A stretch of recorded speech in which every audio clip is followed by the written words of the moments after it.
Straight run up. Now he angles it somewhat. Barkadash. Where do I start? It's been up and down. I remember being a kid. I can see that happening.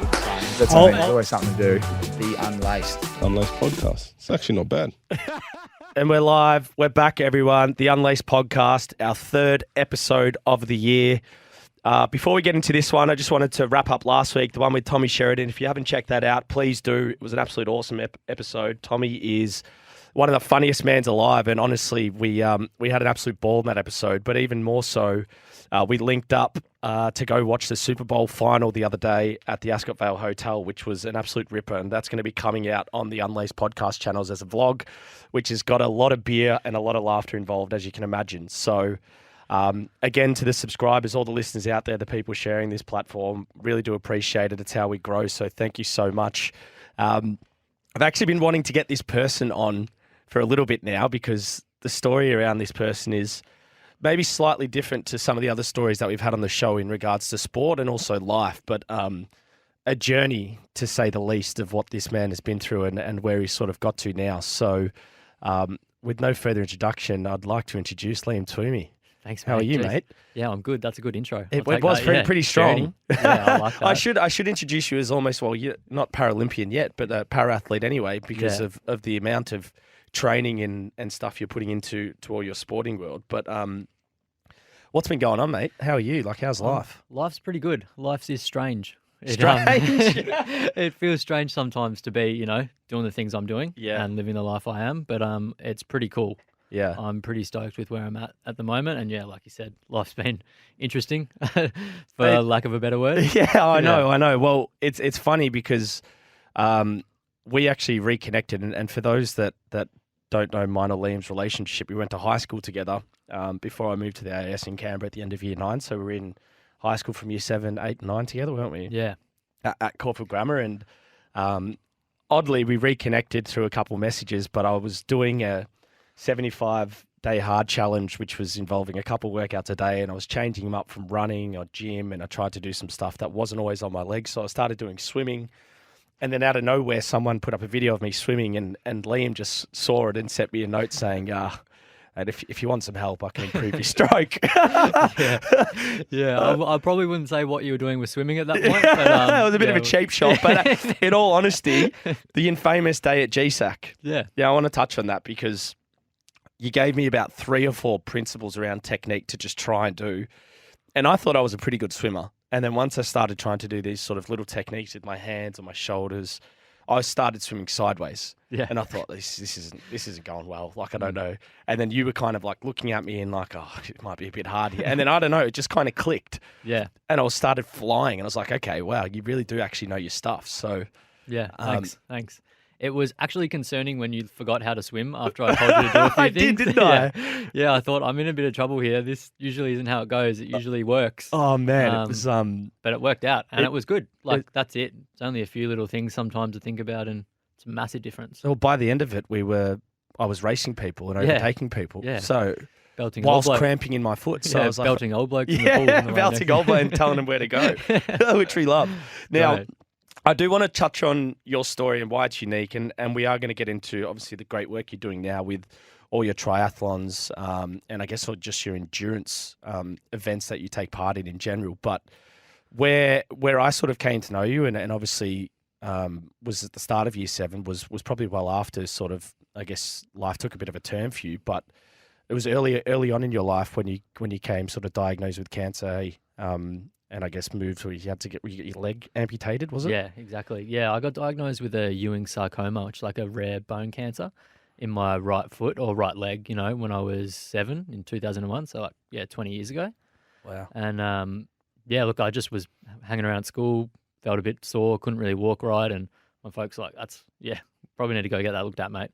And I went and did a few scans and sort of they kept checking and then, they found the cancer in my leg from there. Was anything visible or was it just like feeling? No, nothing visible. I just had a lot of pain, like putting weight on it and stuff. Yeah. And as a result, I did chemo and spent a lot of time at the Royal Children's, more than most kids like to spend at the hospital. Gosh. And the result was that I went in for a surgery later that year to have some of my fibula taken out of my left leg and put in my right and just have a bone graft done and get the cancer removed. But because of where it was in my leg near my growth plate, I just had to have it amputated on the spot, sort of for the best bet and the best recovery. And Yeah.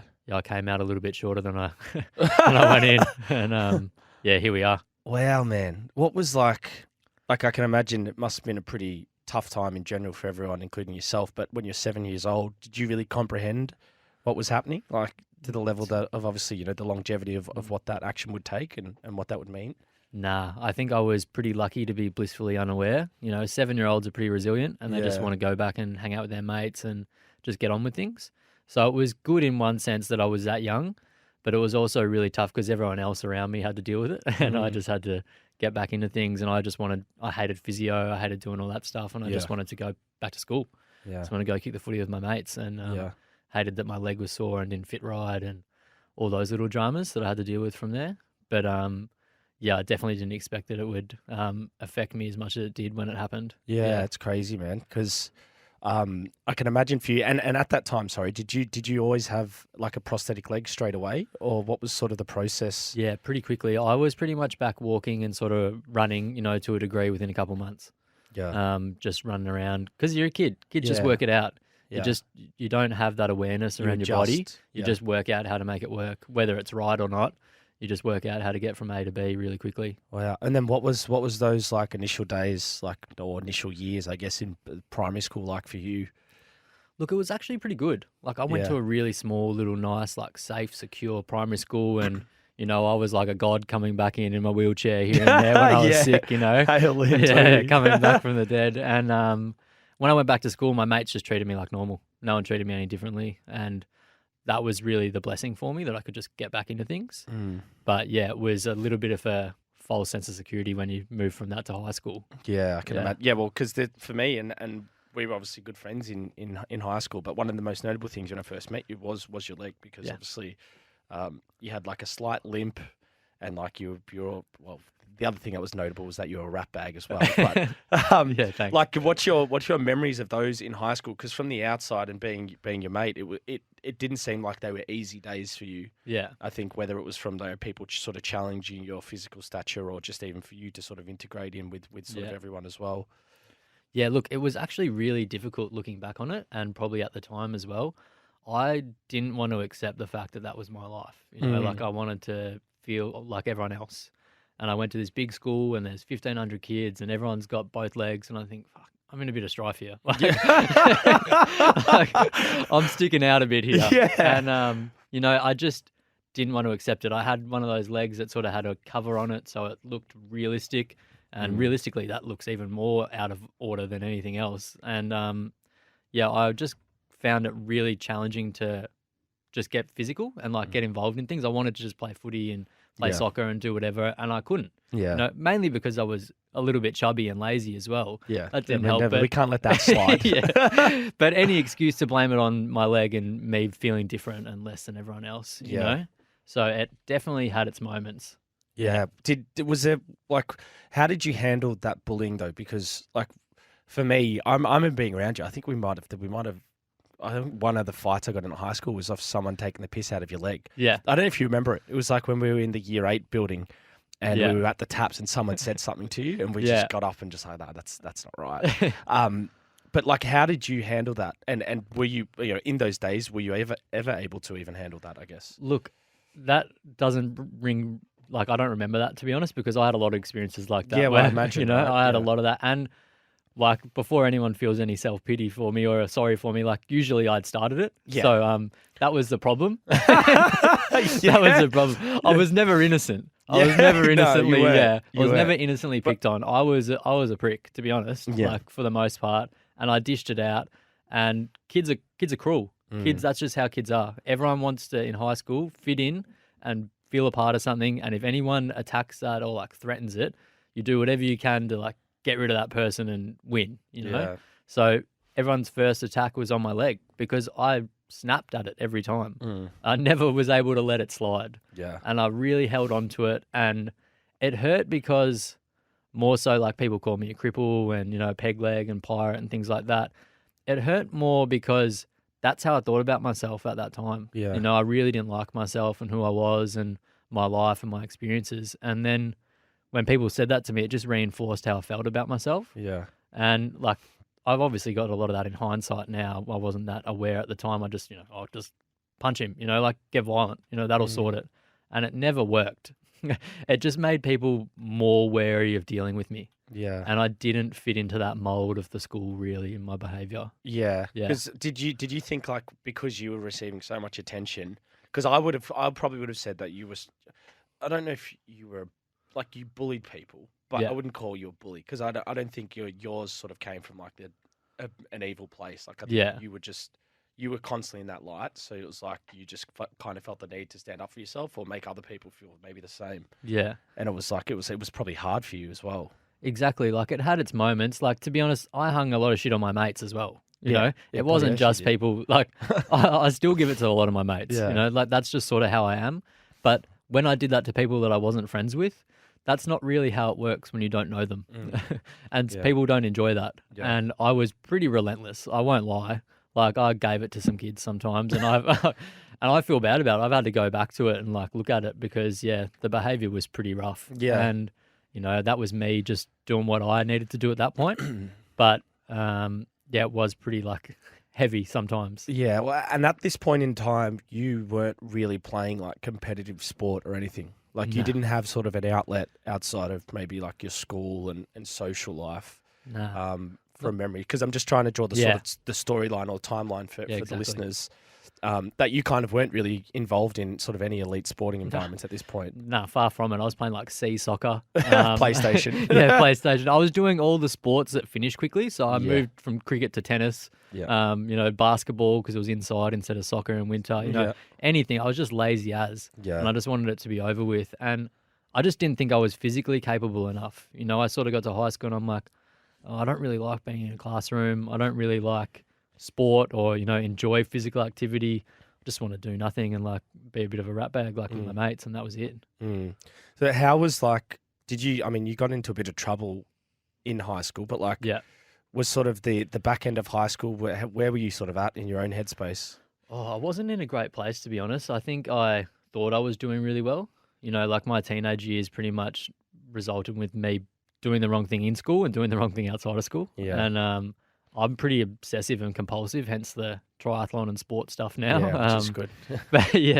but you feed that into the wrong stuff. And as a teenager, like I was just reckless, and I love drinking and taking drugs. And that was pretty much, I found that and I'm like, this is sick, this is what I want to do. Yeah. That was my purpose. That was it. Like, Really? I'm going to do this. I'm going to be really good at this. Really and good that's at going to be that. Drugs and alcohol. Yeah, mad. Unbelievable. Yeah. When did you start taking drugs? Like, drinking, like I assume probably most people in high school when I was there were drinking. Yeah. Jeez, it must have been like year 9. Yeah. Year 9. Yeah, like year 15 9. or something. Yeah, 14 because I was younger for my younger for a year. Yeah, so I was like 14. Yeah. And look, I wasn't drinking much, a few beers here and there, getting me wasted. But I just remember drinking and not caring what anyone thought about me. Like I had so much thinking going on. Like I clearly looking back on it was pretty like anxious and wound up. Yeah. And there was a lot going on because I didn't talk about how I felt. Yeah. But when I drank, I couldn't have cared less. Yeah. I'm like, whatever. Yeah. This is sick. I'm just going to do this, whatever. And I get roasted by my folks for doing it. And that was it. I just couldn't care. Because didn't you have like which is like the most famous man ever when you were at Corford Grammar, Mr. Newton, the principal, because I think he was there for so long. But didn't you have you had some sort of meeting with him when it was like a final warning? Like you almost got expelled essentially. Yeah, pretty much. School. Yeah, that was like as close as I came. I think I must have been year 11 or year 12, and I had a meeting with Mr. Newton in his office with my folks. And I'd been suspended a lot, like a lot, way more times than I for think. what? Just like bad behaviour in Just class? bad behaviour and bullying and bits and pieces here and there. And because I created like a reputation for myself for being that kind of guy, if I ever did anything, I always copped it, always. Yeah. And that was just how it was. That's how it is. Yeah. And, I always brought it on myself. But I was having this meeting with him and he's like, Liam, now just look me. He's looked me straight in the eyes and look over my shoulder. Is anyone there? And I'm like, nah, what are you talking about? There's no one else here. And he's like, yeah, that's right. This is the end of the line, mate. Like, this is it.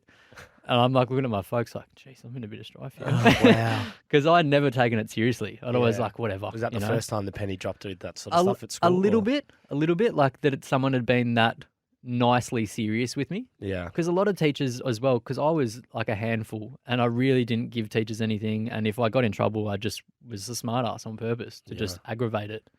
And teachers didn't like that. Some really cared about us, like the little rough group we had that mucked her out. Yeah. But some just wanted us out, you know, Yeah. which is fair. But it Yeah. wasn't a personal attack on them. I just didn't like being at school Right. in that sense. Wow. So that if we can talk post high school, because this for me is where we sort of went different paths, because I was playing soccer and obviously wasn't living in Melbourne, and I'd pretty much lost all contact with you. But Yeah.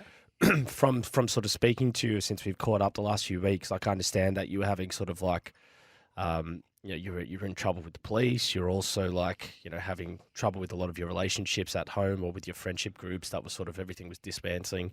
Like what was that sort of period like? And I guess what sort of trouble were you getting in that time? Yeah. So I was an idiot, like a stage 5 idiot, really. Is this just getting like worse and worse and worse, like with the drugs and alcohol considerably. Like I got in trouble. I started getting arrested a lot when I was like probably 15, like for just ridiculous, stupid things like jumping over the back fence into a nightclub and getting caught with a fake ID and stuff like ridiculous things. Like ridiculous. Like no, I wasn't any like serious person at all. Like dumb, real low level dumb stuff. Yeah. And I always got caught. I wasn't fast. I wasn't running very fast. I was never getting away from the police if I got chased. And that started happening when I was like 15 and just continued forever. Just always something happened. And it always seemed to happen whenever my old man went on holidays, because he'd always say to me before he went off for work for a couple of weeks, where he was like, now just don't get in any strife. And I'm like, yeah, I won't. Wow. Like, look him in the eyes, yeah, I won't. And I believed it. But did you actually? I 100% believed my back. I believed it. Like, still, like 48 hours later, I'm sitting in a police station. He's like, what are you doing? I'm like, I don't know, man. You just can't go away, because every time you go away, I get in strife. So it was like you were just trapped in this space, or energy was just around you that you were just attracting. Oh, yeah. I couldn't stop. So what happened was I would drink and take drugs or whatever, and I would just change. Like my whole behavior and personality would change, and I couldn't care. And I really didn't. How would it change? Like from. Like, I guess I was generally, I thought, pretty like happy-go-lucky and having a good time and stuff. But if I took drugs and alcohol, sometimes I could just snap. Because I'd spent so long in my life not dealing with how I felt, like losing my leg, like I felt really ripped off, about life, and really like I was a victim. Yeah. So when I drink, I'd get blind and just get really angry at the world. Yeah. And just get really angry at the world and just lash out and do stupid things. And as a result, like I'd always get in trouble for it. Yeah. And that stuff just continued to happen more and more. And when I was older, like a lot of my mates were doing the same stuff as me, but seemed to not be getting arrested as much or doing stupid things like that. And like waking up, I'd just wake up all the time and be like, what did I do last night? Yeah. Really? Like, just blacked out. Yeah, like do heaps of stuff like that. And it was just a regular. I thought that was how things happened for everyone. Yeah. I knew I did it to excess, but it just continued to happen. And when I did stuff, I couldn't guarantee what I was going to be like. I couldn't guarantee what was going to happen when I went out. Like, people would be like, you can't come because you are a risk. And it's like, really? So people would actually just acknowledge, like, maybe stay at home because we're flight risk. Yeah, well, a lot of the guys at school weren't happy with my behavior. Like, I was reckless, and I ruined things, and I broke things, and like, I go to schoolies and I get told I can't go to the boy's house because they've got a bond that's too expensive and they can't trust me. And it's like, yeah, that stings, but it's true. Like, wow, really? I hated that. Yeah, that sucks. It totally made sense. Like, because I did do heaps of stupid stuff at schoolies as well. Yeah. So like, they had every right. Yeah. So can I just touch on the part where you speak of like you obviously felt like a victim and angry at the world? Because like obviously in your situation it's very unique. It sucks, but for you, like, because I know you do a lot of work now with similar kids in similar positions to what you went through and stuff.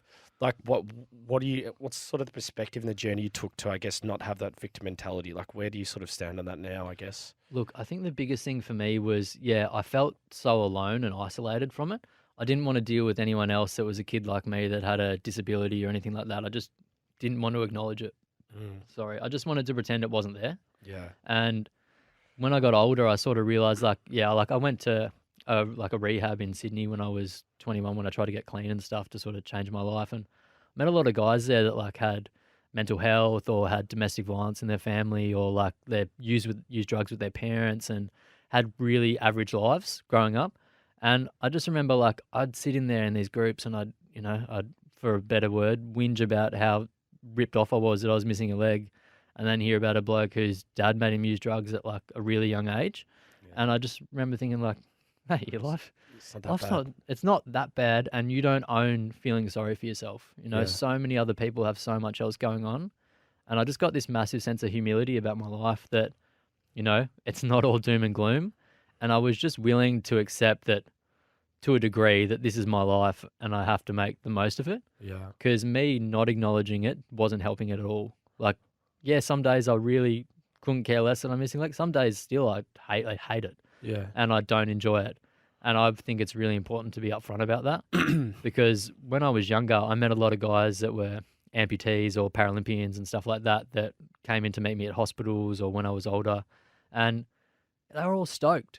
They were all like really happy and like loving life and stuff. And I just didn't get it. Yeah. I'm like, mate, I don't get that. That's not me. Like, I'm filthy. Yeah. You know, like I'm dirty as about this and you're telling me everything's sweet. Yeah. You went buying it. I'm like, nah, something's up here. This isn't, I don't believe that. Yeah. You know?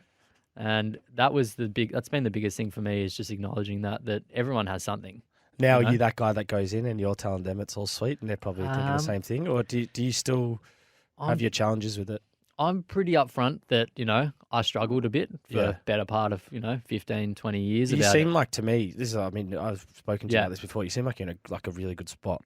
I am now because I've done a lot of work, but I still have average days about it, you know?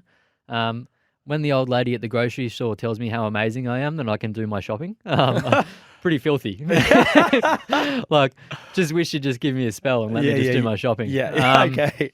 Things like that, little things like that can grate in me. her mind, she's trying to give you a nice compliment, but it's like making you feel different because no compliments needed. Yeah, no compliments needing. Like, I can do my shopping. That's all right. Yeah. This isn't that amazing. Yeah. Trust me. Like, I'd like to Agreed. think I can sometimes do some pretty spectacular things physically. I'm sure you can. But which we're going to go into. Yeah, thanks. But doing my shopping is not one of them. Yeah. It's pretty low level. But that's it. Some days I'm great. Some days I just get over it. And it's really just dependent on how I wake up on the day, which is like anyone with anything. You know, some days you just don't feel like doing it and you just got to get the job done. Do you think like the recent events with Dylan Alcott, obviously Australian of the Year, or that he's succeeded in sport as well, do you think that's going to change the perspective on, I guess, people with disabilities or, para-athletes in general with what they can actually accomplish and I guess how they can have an impact? Yeah. Well, I think like Dylan does a great job already, a massive sort of like influence in our community and speaks pretty highly for us and works really hard for us. So I guess that's the biggest thing, is that you can't have a platform to speak on if you don't have the success, especially if you're going to be a para-athlete. Like, he's had a lot of success sports-wise and then has taken that into other areas. It's pretty hard to create change from being a low-level athlete. You know, it has to come from the top and it has to come from someone that has a platform, and he's been able to do that. And he advocates in a way that I think is really important, and that perception that just because you have a disability doesn't mean you're uncool or you're a bit different. Like, you can be cool, you can wear a nice pair of shoes, you can have a bit of fun, like you can be just like everyone else despite the disability. Yeah. And I think that's really important, because that's what I think I try and emulate as well, that it really doesn't change who I am, or I don't need any pity or anything like that. I just want to go about life like everyone else. Yeah, I understand. I can completely understand that. I'd be the exact same, I think, as well. I think just one of there's a couple of things that I want to talk about, but one is kind of like a segue into, I guess, how and why Liam Twomey's come to this now. But before we get into that, was just I know another sort of experience you had post high school was like you were taking so much drugs at one point, like you went into psychosis. How did that happen, and I guess how long did that last, and the pitfalls of that? So that sort of like came and went quite a bit, sort of when I was in my early 20s. Looking back on it now, like at the time I thought I just needed a bit more sleep, but looking back on it now, like I was pretty much like that for a while, because I was a really dodgy guy, like realistically, like like I ripped off my friends, I lied to my friends, I cheated on people, I was dishonest to my family and my friends. I was totally dishonest in every area of my life about everything I did, And as a result, like, I couldn't trust what I did, or like I knew that people couldn't trust what I did as well. And when I had mates that took drugs and did things exactly like me, and they used to say, mate, you can't do that anymore. Like we can't, you keep getting in strife and doing the wrong thing. You're not allowed to do that. Yeah. Like that's when you know you're not in a good spot. Yeah. When the guy's doing the same thing as you, are like, nah, you're you're way off, man. Yeah. And yeah, I just fell into this psychosis a couple of times, and it's just pretty bad. Like I spent my whole life as a teenager, like trying to be someone else, you know, like I was like a scared little guy, like physically and like mentally, you know, so as a result, I tried to be like a real tough guy, and like I wasn't afraid of anything. Yeah. And when I fell into those sort of episodes, like I couldn't hide how I felt. Like I was terrified. Oh, really? I was terrified, and I just wanted it to stop. So that made you vulnerable. Yeah, and I had to be myself, and I just couldn't stop what I was doing and my behavior. And I just got to the point, I just woke up from one of those sort of experiences one weekend. Just clicked. And just thought, like, I never want to feel like this anymore. Yeah. Like that guilt and shame and remorse and just like embarrassment about my behavior, especially in front of my family, was really heavy. And I just woke up, and it was like the first time I woke up and felt like that. And I didn't think, I should probably go get on. Like, that'll make me feel better. I just thought that could not help this situation at all. Right. Like, and that's pretty much, I've been clean since then. Wow, it's crazy, man. Because I was worried about you at one point, and you're going to know this story because we've spoken about it so many times. But for the listeners out there, when I left high school when I was 15, and then I signed my first pro contract to Gold Coast when I was 17. But just before I moved up, I was turning 18. And so I was coming back to Melbourne to like have a party. I was like, I want to have a birthday party. It's 18th. But I'm like, I don't really have that many mates here anymore because I've been gone for like 3-4 years. But then I got really close with Twomey Bug, who's been on the show before, and I think he's going to feature on the show very soon as well. And so we're like, well, he's only been at Caulfield for a few years. He doesn't have too many friends, and I don't. So he's like, well, let's just join our 18s together. So we had this big party at this venue near Reeva in St Kilda, and everyone came from school, and like we're all having fun. Everyone was getting drunk. Like probably, I hadn't drank, really much up until then. So like it was kind of my first experience drinking, and you can imagine me just coming out of the AIS going into a pro environment, and then whilst we're at the party, the troubled maker at the time, Liam Twomey, found a definite way to make some trouble. And I don't actually know what happened, so I do want you to clarify this. But from my understanding, I was told that you were selling drugs in the toilet. And all I remember, and I just say again, I don't know if that's true, right? But what I do remember, because I visually saw it, was then like 3 people or 2 people were like chasing you outside, like ready to punch on. Yeah. And I just remember seeing you like run off, and like sort of like I was like, what the fuck just happened there? Because one of my mates who is there now, he's actually like in some serious trouble. He's locked up, but he took his top off and was like staunching you, and I'm like, oh my God, no, like that's not going to end well. Yeah. But then you just darted off, and I was like, that was the last I saw of you or heard of you until I'll touch on the next phase of like what was like 6-7 years later. Yeah. So I don't know what happened. Was that wrong or accurate? I don't think I was actually selling anything. I think I was just using a lot in there. It's just all for me, not for you. Yeah, I was a pig. I wasn't sharing around. I think I made a few too many trips there, and then I got in a bit of strife, and I did a few random things. Like I think I like finished a beer and like threw it across the room and hit Damien Simic in the eye and like gave him a black eye. Oh, and I came to school on Monday, and he goes, "You bottled me." And I'm like, oh, no, that wasn't me, man. Everyone's like, no, that was definitely you. You just threw it. And then I think I got into a fight with a bloke at school that I had a bit of grievances with for a while. Right. But that was my thing. Like I botched a few 18ths. Like, unfortunately, I botched pretty much every 18th I went to. That year. I do. I remember. I just remember that was like, it stood out to me, and I was like, I was like genuinely worried about you because I was going on a path where I was about to be a professional athlete. Exactly. So, I wasn't really hanging around too many people that were doing the things that you were doing at the time. So, like, for me on the outside, I was like, fuck, man, he's, like, potentially out of control. Yeah. But this is where it gets amazing. And I know we've shed a bit of light on the darkness, but it's because it shows how bright the actual light is. But I actually think, and when Tommy does come on the show, I want to clarify if we were together. But it would have been, from my 18th, it might have been... What do you reckon when you messaged us? Was it 8 or 9 years later? Yeah, geez, it would have been like 2016 or 17. Probably I got clean in 2015, so a couple of years later. Yeah, so maybe 5-6 years after my 18th. And I've got a feeling we were together, or he just sent me a screenshot of your message. But you sent me and him a message, and I've actually learned as life's gone on the past few years when I've connected with more people from Caulfield that I wasn't the only one that got a message, which is interesting, which I want to hear about. But you sent me like a really long, detailed message, just like apologizing for your actions and stuff. And like to the point where like I didn't give a shit. And also like it was so far gone, I'd kind of forgotten about it. Yeah. But for you to do that, I was like, what it told me was like, oh, he's making changes. And like, I don't know if you remember what I said, but I was like, man, it's fucking all good. Like, completely fine. But I was like, me and Buggy were just like, whoa. Yeah. Like, that was it was pretty cool of you to do that. Yeah, it was. Big note, it was pretty cool. No, like that was sort of my experience. Like when I got clean, like I guess the stuff I did to try and fix how I was or my behavior was, because a lot of my behavior wasn't acceptable, you know, and I didn't want to just get clean and start a new life and think that like what I did was okay. And a lot of the people I ripped off or like, ruined things for, like events and promos and stuff like that, like I was mates with. And I felt horrible about it at the time, but I just didn't have like the emotional or mental capacity to say like, hey, sorry. I just couldn't do that at the time. I wasn't able to. I didn't realize.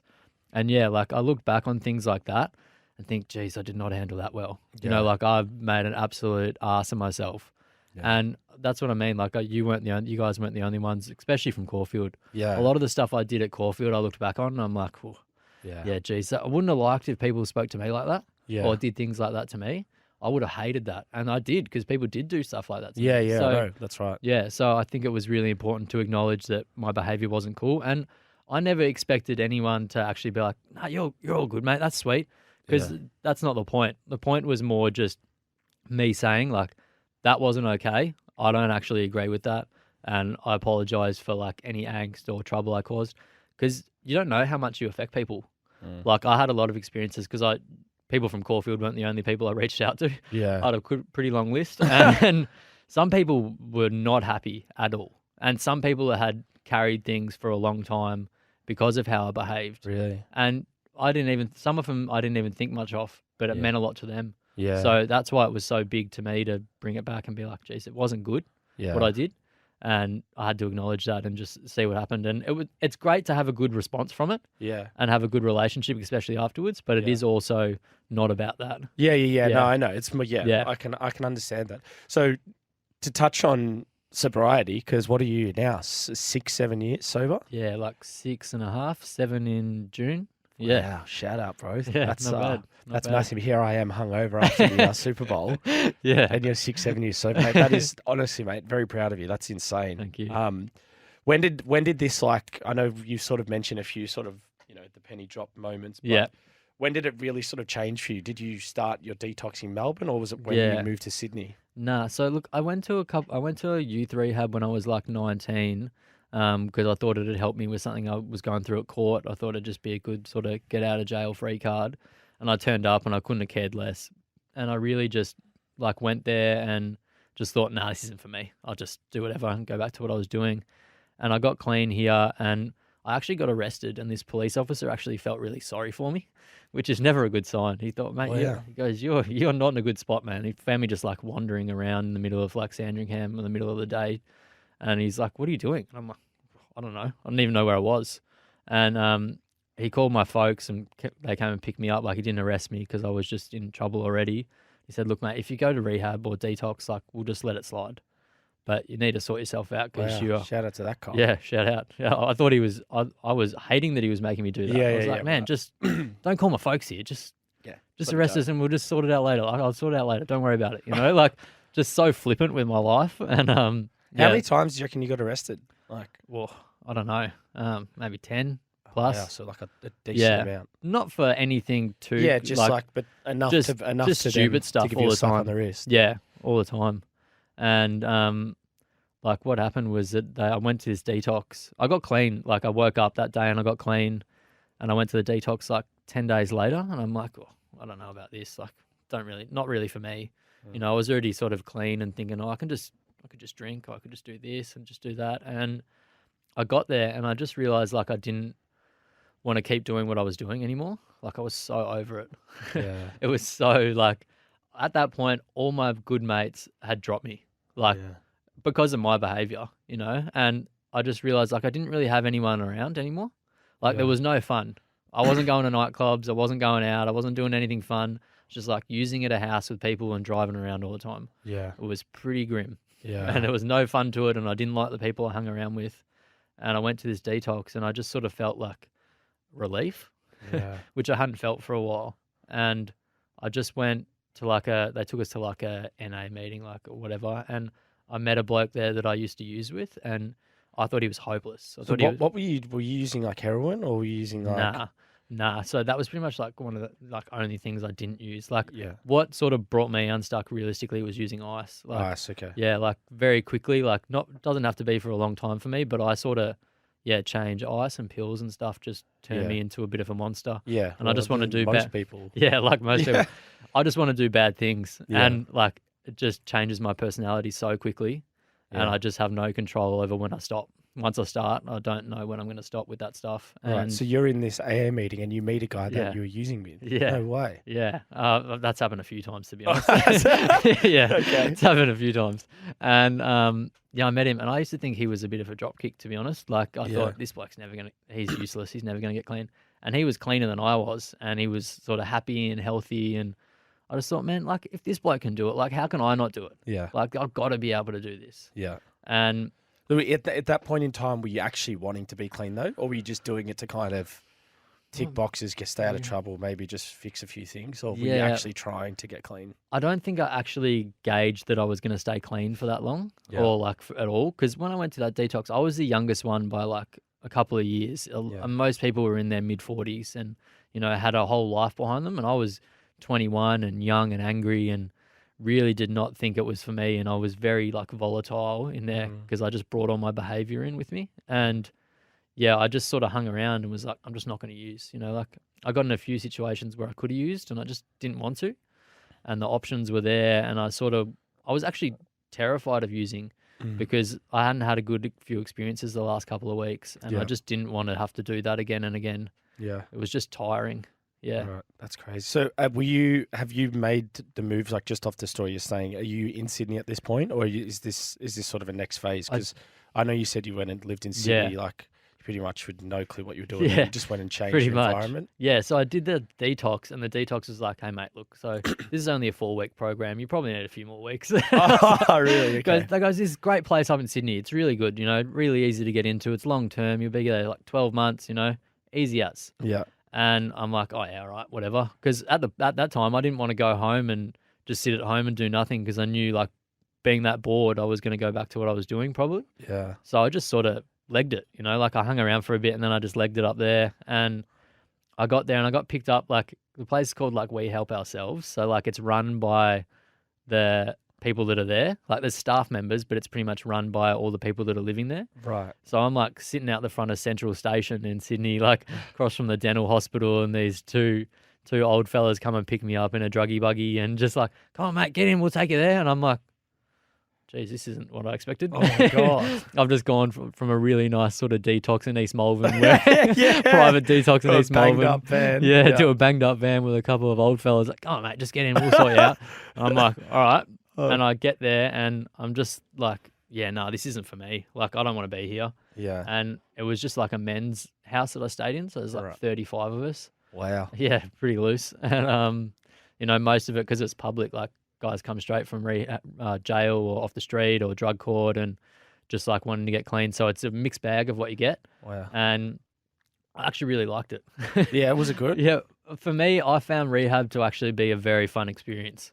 Like just from the social aspect and connecting with other people, or just In that like having like you're not going to get into the same trouble. Yeah, no, you can definitely get in the same trouble there. Like, Well, when you said public, I was like, Yeah. does that stop it? Like, nah, not at all. Like where I was at was actually like, it's called like harm minimization. So it means that they have like Right. fit packs in the bathroom if you want to use and stuff like that. So right. obviously they're not wanting you to, and you do drug tests and stuff like that. But they were pretty keen to just like look after you. And people come in, like they've used like an hour ago, and they'll come in Yeah. and they're staying, and you got to look after them and stuff like that. Right, And okay. it was pretty interesting what goes on. Yeah.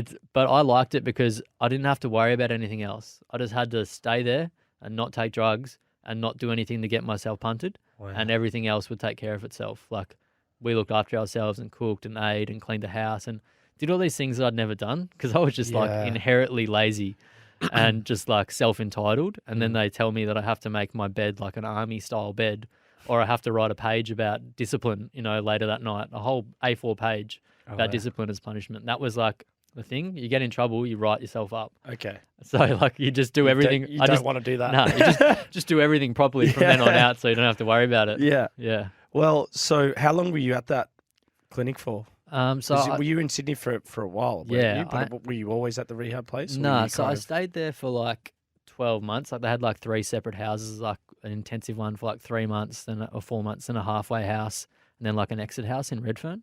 And I was living in the house in Redfern, and one of my mates who was up there was living in this place in Bondi, and it was really sweet. And I'm like, how you got this gig? And it ended up being like youth accommodation for like under 25s. And all you had to do to stay there was sort of pretty much be like looking to study or work, and not having anywhere to go. And I was up there and I reached out to them and got my own place, and I started living in Bondi as well. And it was, big shift. Yeah. Big shift from... You managed to stay sober in Bondi. Yeah. I know, right? That's a win. For a couple of years. That's a huge win. Yeah. It was just such a like amazing like experience. It's a beautiful place, man. Yeah. Beautiful place, beautiful people. And like I found myself, I was doing really cool work up there and like teaching kids to swim and like really involved like with where I was living. So it was an awesome experience. And I pretty much just had the Bondi unemployment tan. Like I sat at the beach all day, didn't do much else. And like people wondered, I wonder what that guy does. Like, does he work? Like, how does he live here? He's living the dream, man. Pretty much. So at this point in time, have you started to make the connection to sport, triathlons, swimming? Like where is this when this sort of connection starts to be built there and you start to have sort of a vehicle to push yourself into, I guess? Yeah, a little bit. It sort of more so started when I was at the rehab, actually, because they take us for exercise, obviously, a couple of days a week. And I used to do a lot of walking, and I used to have heaps of pain with my leg at that point. So a couple of the other guys that had sort of injuries would always go to the pool, and I was like, oh, yeah, get me on that. I'll go to that. And I just remember getting in the pool, and for me, the biggest thing about, like, getting in the pool was realizing that like I had to take my leg off in public, which realistically I hadn't done like my whole life. Yeah. I'd been so self-absorbed about it. I hadn't done it.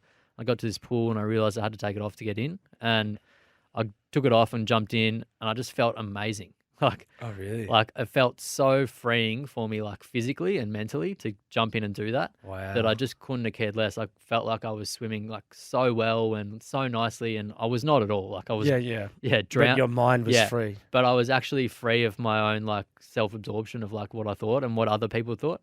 Because realistically, no one at the pool gave a stuff. No one's paying any attention to me really, for the most part. And I was able to do it and just enjoy what I was doing.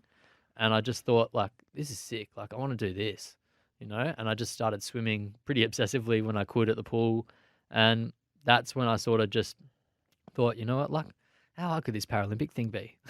Yeah. Like, why not? Why not me? Why not? Yeah, like, why not? Like, I'm here, I'm clean. I'm living in the middle of, like, Roselle at the moment at the time. I'm thinking, my life has not turned out in any way how I thought. Yeah. Why can't I do this? Yeah.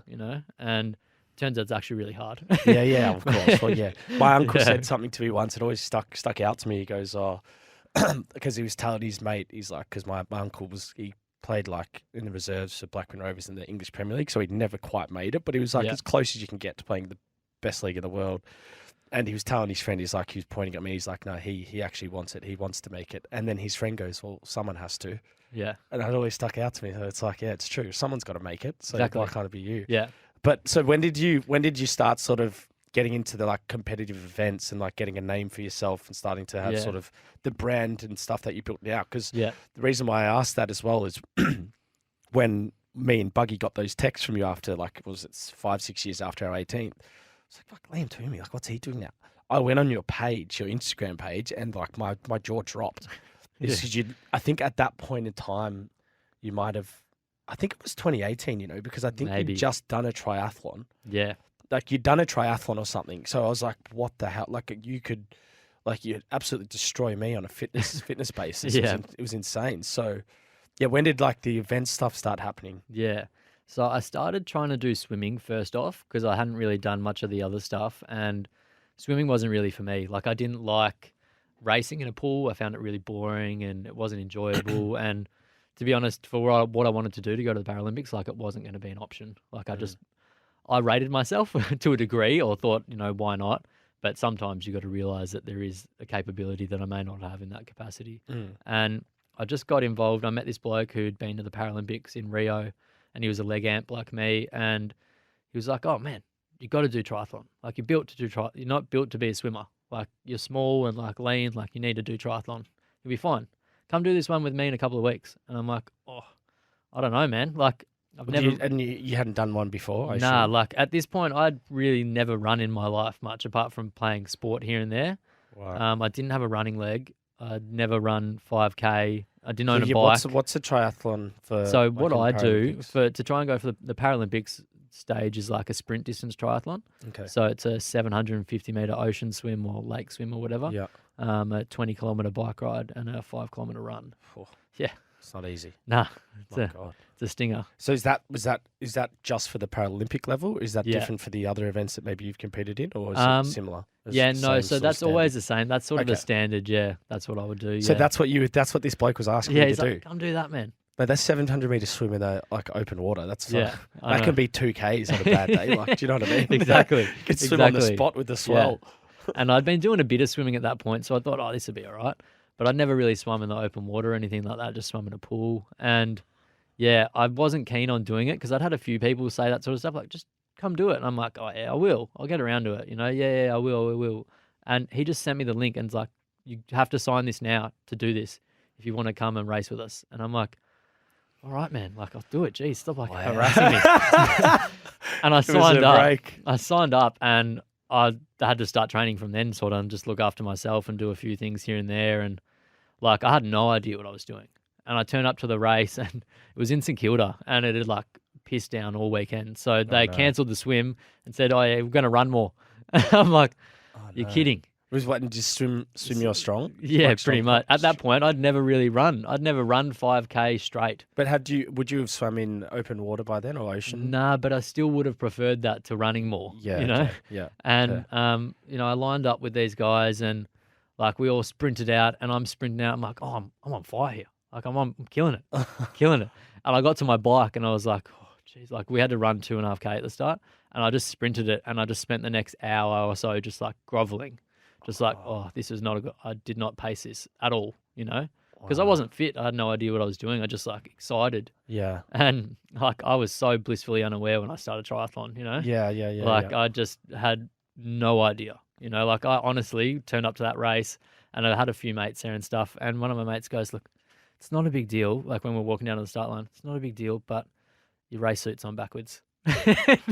It's not a big deal. Yeah, That's the funny part. It's not a big deal. Oh, it's a massive deal. It's a 'cause massive you said deal. it's not a big deal. Yeah. And I'm like, oh, that makes so much So sense. were you obviously nervous at this point, Oh, or like what? yeah, just shitting myself. shitting yourself. Shitting myself about having to do this and like so overwhelmed by it. And then I get told, mate, you absolute plonker. You've got your suit on Did you have backwards. time to change it? Yeah, luckily. Thank Okay, God. yeah. Yeah, I wouldn't have lived that one down. Yeah, that's crazy. Imagine Probably that. won't live it down now that I've publicly shared it as well.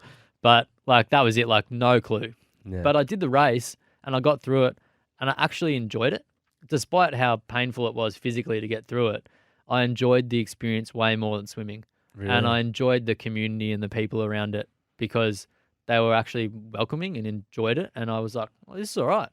Like I could get used to this, And that's sort of just how it went from there. I've just sort of gone like crazy into it from there. Yeah. So from that experience, you've continuously sort of started training, doing more events. Yeah. And then how did you sort of get recognised to be sort of, in contention to be sort of going to the Paralympics? Because I know Yeah. you've done some travelling with athletes that are aiming to go there or that have been there. Yeah. Like, Yeah, so I did that first race I did was like a para sort of Oceania race.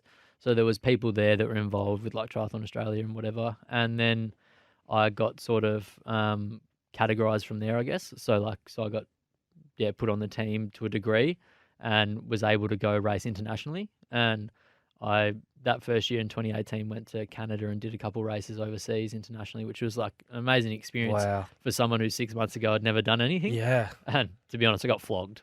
And yeah, but at this point in time, it's like the fact that you're there doing these things, and Yeah. when you could be locked in a dark house using Exactly. ice, is like it's pretty amazing the trajectory and change you've made. Yeah, when I'm sitting in this little quaint town in Quebec, Yeah, where they speak French. yeah, thinking this is not my life. This is pretty sweet. That's know? unbelievable, man. So that was the coolest thing, I guess, that things happened really quickly for me in that space. But also, I just was so stoked about it that I wasn't really too fussed about the results. But I went over there and I got smashed by everyone that I raced. Yeah. And I thought, I don't want to feel like this anymore. So you, in your mind, that was like a motivation to get better. Exactly. And I wasn't really training properly at that time. I was just doing my own thing and still trying to live in Bondi and have all the good things. And sometimes, like you moved as well, you understand, like you have to move or you have to go to where's better for you for your career.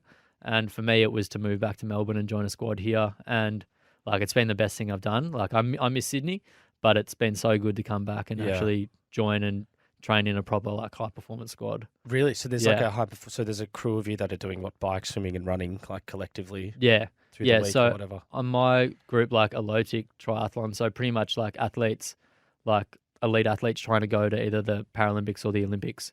Realistically, that's sort of what you're going for, and that's it. So we do that, and most of the guys train full-time and do other things on the side, and yeah, it's a good environment to be in, to be honest. Like, it's been great for me. I've like loved it, so it's cool. It's pretty surreal, like not just your trajectory into sort of, I guess, triathlons, but how quickly you've accelerated like performance as well. Because was it 2019 you qualified for the World Championships? Yeah. Which is, and what you came just outside of the top 10. Exactly. Yeah. Which is pretty surreal. If you just ran your first one on, or still there wasn't a swimming league, but ran a bike the first one a year before. Yeah. Yeah. That happened pretty quick. That was pretty cool. I went overseas that year as well. My squad goes over to Spain, usually in Aussie winter, which is a good way to get out of here when it's cold. And went over there and I sort of had one race planned and didn't know what else was going to happen. And I just lucked out and got another couple races, and I turned up and just had belters. Like I had good races for myself and qualified and got selected. And just to be there, like I was so stoked, because that hadn't been my experience at all. And I got injured as well pretty early on because my body's so like fresh to sport. So I've had to deal with niggles quite regularly. And I'm there racing, and I'm like in Lausanne in Switzerland racing, and I just think, this is sick. That's like a yourself moment, isn't it? Like I'm at the World Championships. Exactly. Like I'm racing like the best guys in the world, and like I'm actually having fun doing it. Because when I started racing, I was like petrified about the whole experience, Like I'm packing it because I know I'm going to like be in the hurt locker for an hour and I'm not fit and I'm not ready for it. But when I got to that big race, I just was like, this is awesome. Oh, really? Like I love this. Wow. Yeah. But do you reckon that's because of you put in the work to get to that point, or were you just refreshed and just wanted to do it as opposed to feared it? I think I was just so grateful to have that experience and to be where I was and realize that I've had a lot of pretty heavy moments in my life, and that was a pretty good moment and experience for me in week or weekend or whatever, how long it was. And I just realized like, this is it. Like, just go for it. Like, I have nothing to lose. There's no expectation on me to go out to win, but there's like every opportunity for me to just put in my best and see how I can race. Wow. And I just raced my heart out really. And I wasn't fit enough to race as well as I would have liked, but I came out of it and like did well, for myself, for where I was at and against my competition, I did well. That's so insane. That was really cool for me to realize like, oh, you're actually not. You're not a total packer at this. Well, aren't you okay. aren't you in the top 20 in the world or something? Yeah, at the moment I think I'm like 19th. Yeah, I haven't raced in a while, so 19th's a little bit. Is that probably COVID though? Wouldn't it be? COVID and injury and a few things. Like I haven't raced internationally for better part of 2 years, really. Wow. Which is pretty annoying. So hopefully get stuck into a bit of that this year. But yeah, that's the plan. Like for me to make the Paralympics, I have to be in the top 10. In the last 12 months sort of leading up to... So it's top 10 globally, not just like nationally? Yeah. Well, top 10 in each classification, because obviously there's different classifications. Like I race guys missing a leg below the knee or their whole arm, and Okay. that sort of levels it out a bit. And then there's obviously like a vision impaired class, a wheelchair class, and then other sort of physical impairments. So there's probably maybe 70 to 100 people all racing on the same day, like staggered through the morning or afternoon or whatever, but they're all racing similar disabilities. So it's a bit of a, it's hard to watch. It's hard to know what's going on if you don't, if you don't actually follow it properly. It's hard to follow and see who's racing who and who's ahead and whatever. But we know, like you can tell when you're racing who you're racing against. So that's the biggest thing, like getting that top 10. Well, you had the pain of just missing out on the Paralympics just gone, but what's the sort of goal now? Is it to look to sort of is it Paris the next one, or is that sort of where all your energy and focus is going to be going into to try and get there now, or pretty much. So that's my plan. So Tokyo was always going to be a long shot because I started the sport so late and halfway through a cycle and everything like that. So I gave it everything to try and get into there, but it didn't happen, and that sucks. But it was great to watch my mates there, and I had a couple teammates there, and then to obviously qualify for Paris is the main goal. Like that sort of. I've been in the sport for a while, but at that point, I'm sort of, I'll be 30. It'll be sort of prime time. And I'd like to think that because I'm so fresh to the sport, I have a long time left in it. Yeah, bloody oath. And it is triathlon, you can be a little bit older, which works well. Yeah, definitely. Which works very well. But that's the plan. Like, I love what I do, like, most of the time. Like, 85% of the time, I love getting to do this every day. Yeah. And the experiences I have. So I'm just going to give it a run until I'm too old or no good, really. Yeah. Your story, honestly, man, it's unbelievable, honestly. And it's why I was so keen, those listening, you can see why I was so keen to share Liam's story, because of the trajectory of where he's going now from where he was and the experiences we had as kids. Obviously, our friendship is... it's great to be able to talk about it, and so transparently on your behalf as well. So I really appreciate it. But man, incredible! Like, honestly, you're an inspiration to many people. You're like an ambassador for about 15 different brands. Like, you're doing all this work, giving back to to people. The I guess children with disabilities as well that have probably gone through similar experiences you via school or sport, whatever it may be, and. You've got a whole bunch of awards as well, like from the AIS and the Dylan Alcott Foundation, where you've been recognised as for what you're doing as well. So, mate, pretty surreal. It very much is, and it's funny. All those things have worked because I've had that, I guess, hard experiences in life. People relate. I think people really resonate with a tough story and experience because they think, "How do you get through that?" And for me, I don't feel that as much because it's my experience. I just think, I'm just average Joe Blow. What else would I have done? Yeah. And I've taken the long way of getting here to where I am, and it's really cool to be able to, do that stuff and give back. And like speaking at schools for me is like baffling. Yeah, it baffles me too. Like, given my history at school, and my that gets behaviour at overlooked, school, doesn't it now? Yeah, and like when I go and speak to schools and kids are. To be fair though, that probably makes sense for why you'd be so powerful to them because of what you were like. Well, it's hard. I think sometimes it's hard for them to gauge when I turn up that it's like, I actually wasn't really happy-go-lucky at school and really into this and into all the positivity and gratitude and stuff. Like, I just wanted to like rip on the people. So like that was it's cool. Like, it's a really cool life to have.